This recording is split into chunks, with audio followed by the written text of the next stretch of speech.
So the primary thing which we have seen in the use of technology in marketing is that marketers have become a lot more comfortable with the digital domain. Earlier, the extent of technology that they were using was probably limited to email marketing, often handed over to a third-party service or an agency to do. Now, marketers have become more familiar with social networking. The awareness has increased. We are seeing a large number of companies now having presence on Facebook, a few of them on LinkedIn, and these are not enthusiast efforts, but really it's being taken control by the marketing department, and they're doing. The charge has of course been led by e-commerce companies who have been extremely savvy, but we've also seen a lot of more traditional companies like Hindustan Lever with some of its brands actively doing a lot of effort in various digital platforms. And of course the electronics companies of course have been very active, companies like Samsung and Nokia, but you would expect these companies to be there. I think it is now percolating down to other companies, and they're becoming a lot more comfortable with using various digital technologies. It's not just, we are seeing a lot of activity on YouTube. For instance, companies putting up, trailers and promos. A lot of the entertainment companies are doing a lot of that stuff. Bands are doing it. So I think it's spreading, but it will take a while for it to become really move from a niche to a really all-pervasive kind of strategy. Right now, it's mostly experimental, because we do have a challenge. Many companies are not even able to update their websites. Most corporate websites are still not where they need to be.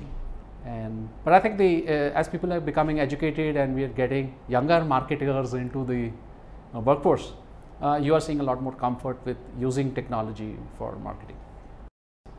I think as marketing departments have tried to go out into various platforms that are not necessarily hosted in-house, which means that they're using third-party services, they're using third-party technologies.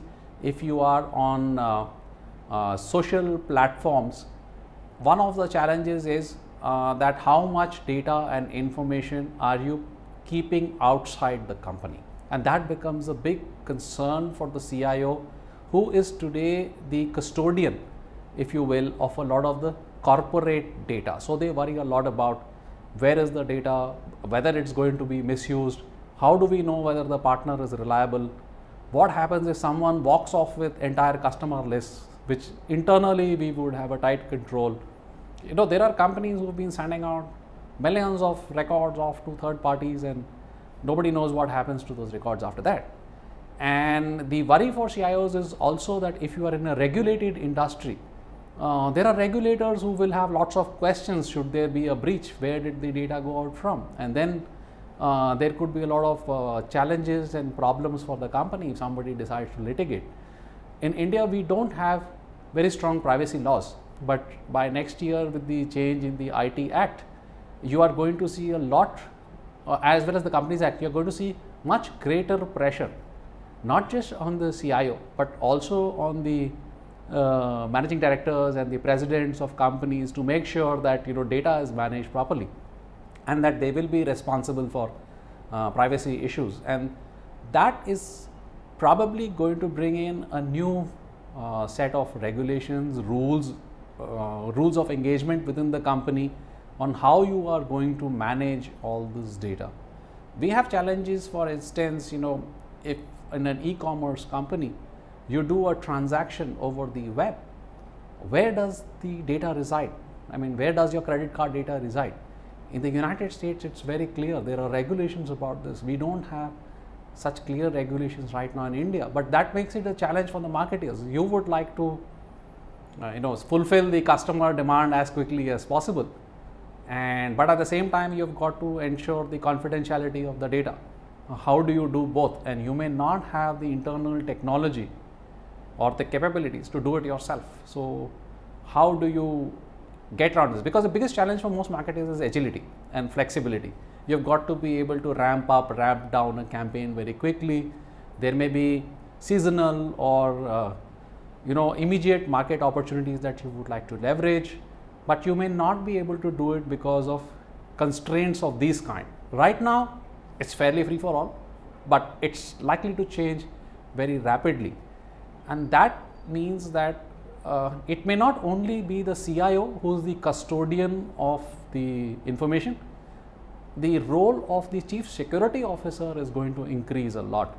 It already exists in the case of regulated industries like in healthcare and in banking, but it may extend out to other industries as well, and that I see will probably become a point of friction between departments who are very keen to reach out to the customer and those who would like to sort of maintain the or limit the liability of the organization should things go wrong.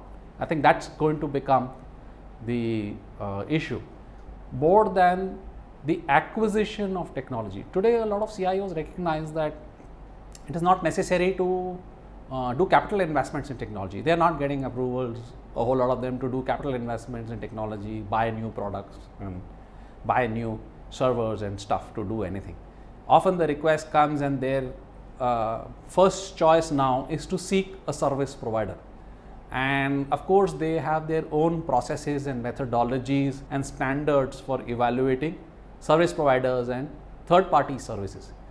Their fear is that if user departments were to do this type of contracting, they may not exercise the same level of due diligence and they may not understand the entire ramifications of contracting out such activities, whether in terms of confidentiality, reliability, and the ability to move from one service provider to the next. Because often if you have a lock-in or a some kind of proprietary technology, if you're using it, might be very, very difficult to transition it at a later date if you have got a very deep engagement with that vendor.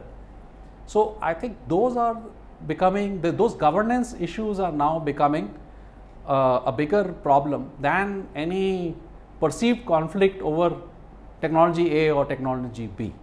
I don't think that's happening so much. We are not seeing marketing departments go out and buy 10 servers or buy some brand new software and say we are using this stuff. We don't care what the CIO does. I don't think that's happening.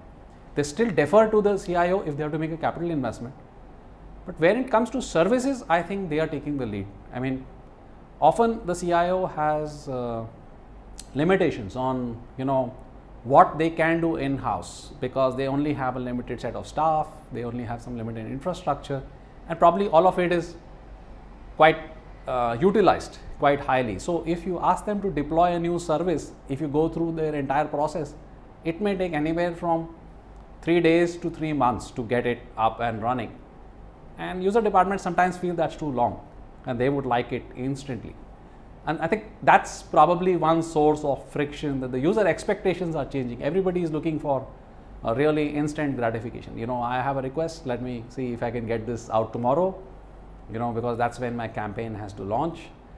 And probably the IT department is not able to do it that rapidly. And I think that is where some of the friction is starting to come. And of course, the IT departments realize this. There are some very traditional IT departments who don't see themselves as service department, but most enlightened CIOs see that they have to partner with the business and they are eager to do it. But there are practical constraints on what they can and cannot do.